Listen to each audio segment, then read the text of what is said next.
What up, Pittsburgh Steel fans? Matty P here with another takeaways and reaction video to the Steelers beating the Green Bay Packers 23-19. The Steelers go 6-3 on the season in a week where they're right now, as we record this show, the rest of the AFC North are battling it out to try and get wins. Cincy drawing level with Houston, Baltimore and Cleveland are bashing it out in their games. So really important time to get that win.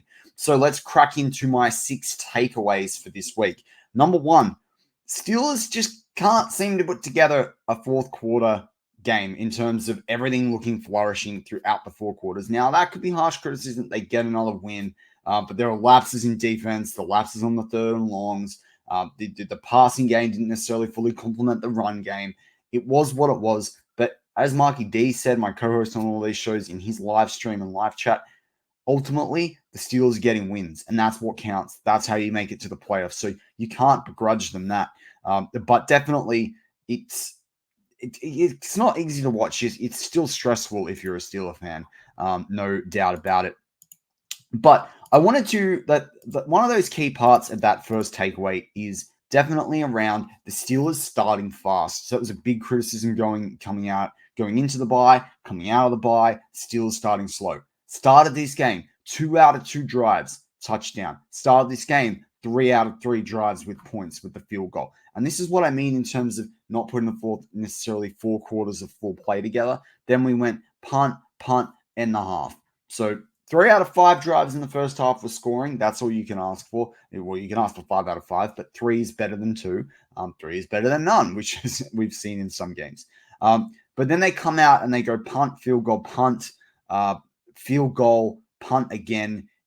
And then that's kind of how the cookie crumbles with the game. So you would have loved to have seen a second half touchdown, and they feel like the Steelers actually earned that second half touchdown in many ways in the way they ran the football, but it wasn't to be that way. Does it matter? It matters just because you want to try and see a fully consistent Steelers performance. I tipped a 26-16 win. I'd hoped actually for them to get a bit more points than that, because I don't trust the Packers defense can make plays. I just don't think that they can close out another team. We finished with 19-23 there. Is what it is. They scored, obviously Boz missed that field goal. Otherwise it would have been 26-19. But, it didn't have the gap in the performance that I was looking for, or the difference in the performance. But again, one of the crucial things with this as well, with this scoreline and with the plays, was also what they did to stop the Packers scoring. And that block, that extra point block from Pat P is huge, because it meant in the fourth quarter the Steelers had a 4-point lead they were protecting, not a 3-point lead. So that's huge in terms of how that plays into the 23-19 scoreline, and the Steelers being able to close it out, and the Packers having to force it to go for a touchdown, to close out the game in the last minute of the game. All right, let's get to point number 2, which is the run game. The run game, Jaylen Warren, 101 yards. Versus, Najee Harris there with the 82. Both had touchdowns in this game. Both look good. It was actually Najee Harris was in the thumbnail for this show, and Najee Harris had more yards getting into that fourth quarter. Jaylen Warren, did really well in that fourth quarter. He had that key 11-yard run in the dying minutes of the game. But these guys continue to get it done for the Steelers. The narrative is going to be on Kenny Pickett not having a touchdown. He didn't have an interception. If you don't throw an interception, then it means like throwing touchdowns, becomes it's always important, but it's not necessarily like, you can't mark the quarterback on that necessarily. 126 yards, but to go back to that run game, is driving this team. Kenny Pickett had a nice run there for 11 yards, and it was the one in the fourth quarter. It was.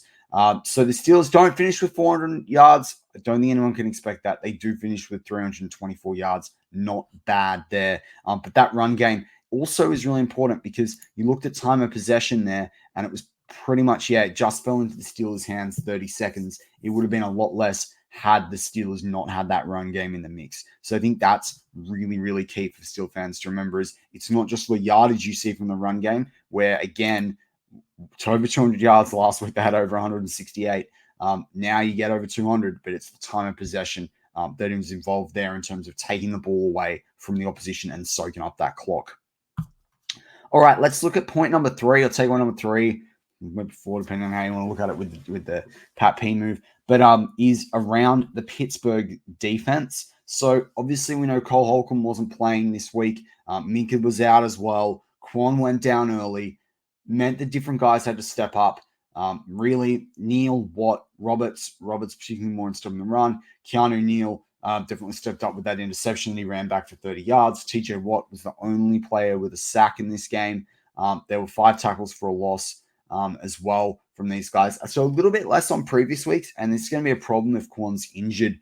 And we'll talk a little bit about injuries in the latter part of the show, but it's going to be a problem if Quan is injured against these other AFC North teams that we're coming up against. But the Steelers have more into it at home, so they can at least walk away knowing that they did what they need to do at home.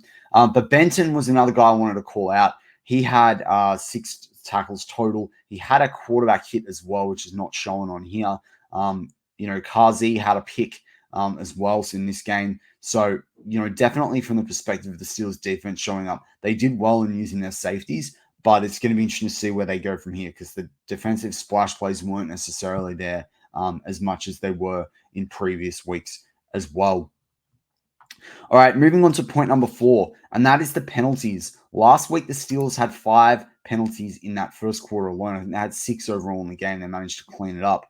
This week, only 3 penalties, and I think that's really big for this team. I think in terms of cleaning up that part of the game, that is really important. That is free yards you're giving to the other team. The Steelers did have that offensive penalty, though, in this fourth quarter that with Calvin Austin. That sucks. I mean, that could have maybe the Steelers score, like either get an easier field goal or even go down the whole field and score a touchdown. So that kind of really sucked that Austin did that. But they clean it up overall. Mason Cole had another penalty. Not surprised. He's not playing well as well this year as he did last year. But the penalties didn't cost the Steelers the game. And that was something that I was worried we were getting into that territory after we saw what happened against the Rams and the Jags in terms of how costly penalties were starting to become. So really glad that they cleaned that up. And finally, I want to revert back. My final takeaway is injuries. I've sort of weaved that in.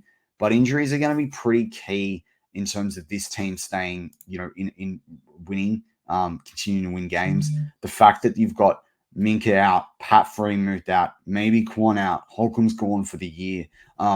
This team, and we also haven't heard the Mike Tomlin press comments yet. So in terms of the bumps and bruises associated with play, that's hard to know as well. So honestly, the Steelers' fitness is going to be a really big piece of the pie coming up over the next few weeks when they go Cleveland and Cincy. That just makes it a really tough couple of weeks to have to play. But those teams as well are brutalizing it out at the moment.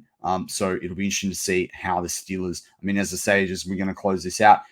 Houston are up the final. They beat Cincy, so Cincy a bit weaker there. And Baltimore and Cleveland are still battling it out with Cleveland on the board, the Baltimore 26. Maybe Cleveland can take that game and make the Baltimore Ravens 7-3, the Steelers 6-3. That looks pretty good to me. But with all that, look out for a big week of content from us. As always, go Steelers. Hit that like button if you like the show. Hit that sub button if you are not a sub yet. And have a great Victory Monday.